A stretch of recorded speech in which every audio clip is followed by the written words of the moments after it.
The Evolution of Energy Savings Performance Contracting is having a workshop in the Innovation Center in Reno, which is at 450 Sinclair Street, and that's on February 16th. And if you go to nv.energyservicescoalition.org and hit their events column, you'll see where that's highlighted. They talk about the evolution of performance contracting and successful projects around the state and around the country, and I think it's going to be very informative. So plug in and go see that event. We're going to go back and talk about more electric vehicles and the wonderful world of driving with electricity instead of gas. And I'm a big advocate of reducing our need on foreign oil for all the reasons I won't go into politically right now. But Stan, tell us a little bit about Drive Clean Energy, and I'd like to have you and Marie kind of go back and forth and tell us about those programs. Sure, yeah, thank you. Basically, I like to say the Green Alliance is kind of a child of the Great Recession. I mean, around that time, our construction industry got devastated, and our gaming industry tanked, and 70% of homeowners are underwater. And so a lot of people got together. It kind of came out of the real estate industry and the construction industry, and then basically Annette and several ladies started Nevada Energy Star Partners to emphasize the efficiency of appliances. And then from there, it's kind of really grown to encompass so many other organizations around the state and locally as well. So the Drive Clean Energy program was one that was started not just to encourage electric cars, but any other kind of alternative fuel that might be helpful in improving our environment. Marie's been real active with the Southern Nevada Fleet Association. Our children's school buses are run with biodiesel now.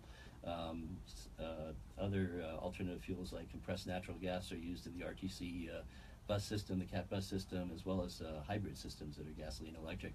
But with the electric, it's a natural fit for the Nevada. We, as Tom mentioned, we don't have a lot of natural resources like oil or coal or natural gas underground in our state. We don't have any refineries, but we do have lots of sun. We have lots of geothermal resources. Also potentially wind power and Hoover Dam for hydroelectric power.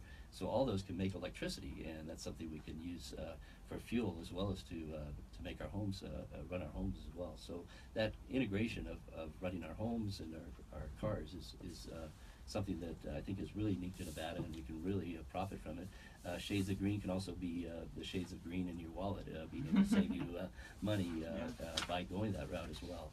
So yeah, basically we like to partner. There's also other organizations. Marie mentioned the Nevada Electric Vehicle Accelerator Program that was started in February 2011. It was another statewide organization that was intended to create infrastructure for electric cars when we saw that as a possible modes of transportation. So that's been active statewide, and then locally there's two chapters of the Electric Auto Association that have helped pioneer a lot of things. The Las Vegas Electric Vehicle Association actually started out of the Desert Research Institute in the mid-90s. And then we've had a lot of strength from our legislators in the past. Randolph Townsend, Bill Raggio, Ray Schneider, these folks all started laying out legislation for alternative fuel vehicles way back in the 90s. So there's a long history of clean energy and sustainable transportation in Southern Nevada.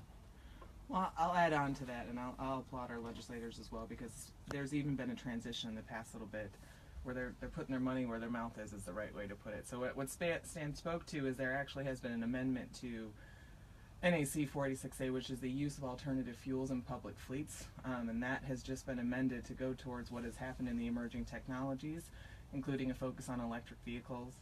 The governor, he has made it part of his strategic planning framework to have an electric highway finished by 2020 and a goal to become the nation's leader producer consumer of clean and renewable energy.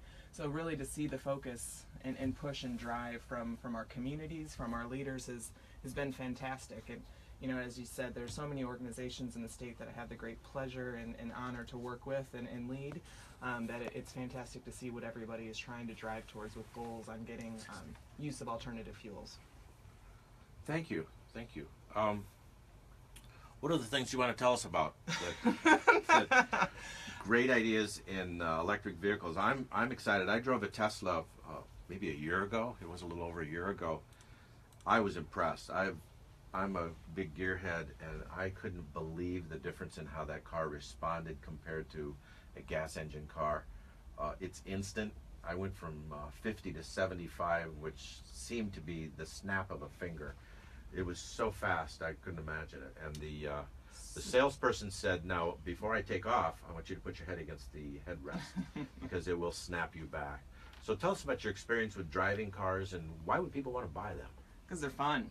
Like I told you, I started in electric racing, and to your point, to give them the fantastic plug, Tesla's done an incredible amount of work here, is that they just unveiled the world's fastest production car. So the one that you drove, it's going 0 to 60 in 2.5 seconds. I got whiplash in the back seat, but whatever. But you know, they're fantastically fun. The performance is there, and a lot of the ones that were here in a first generation, they're coming upon their second generation, and the technology has improved incredibly. You know, the models that are out now, the range is increasing.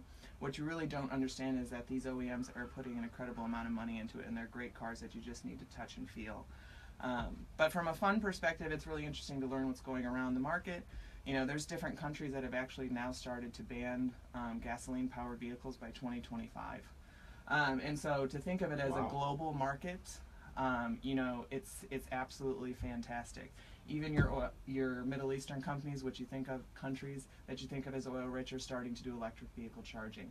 So when you start to think it's not happening, it truly is.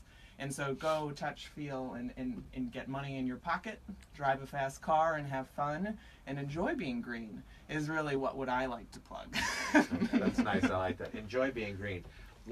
Any idea what percentage of cars are electric vehicles on the road now? Which state? So, I'm just kidding. In Nevada, we have about 2,700 plug-in electric vehicles. That's hybrid and all batteries. We're at about 0.7 or 0.8 of all new car registrations in the state. Yeah. Percent, sorry. So that's, Stan will Less than correct me on the 1%. right. Less than Right now. 1%. On the road. Less than 1%, but there are obviously in different states different growth strategies. When you look at your Western Californias, I think they're right around 4%, 3.5 right now. Oh, really? Yeah, Excellent. so it's growing in different states called zero emission vehicle states. They have different goals, so it will get there. So we talk about Tesla a lot, and we're not here to plug anybody's specific products, but I've seen some cutesy pictures of that Volkswagen. Tell us a little bit about that.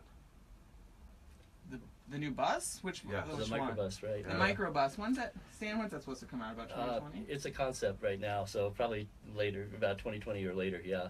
But it's based on the Volkswagen ID platform. It's not only electric, but it's also well connected with telecommunications and all sorts of luxury features, and it's ideally going to become autonomous down the road too. So basically, Volkswagen, you might want to talk this if we have a little bit more time. Had gotten into issues with a cheat device problem for their diesel vehicles. So there's some money that may be coming to the state as part of that settlement, and we're starting to run out of time. But that's something that maybe affect legislation. We just submitted with the state, through the state, which has been fantastic.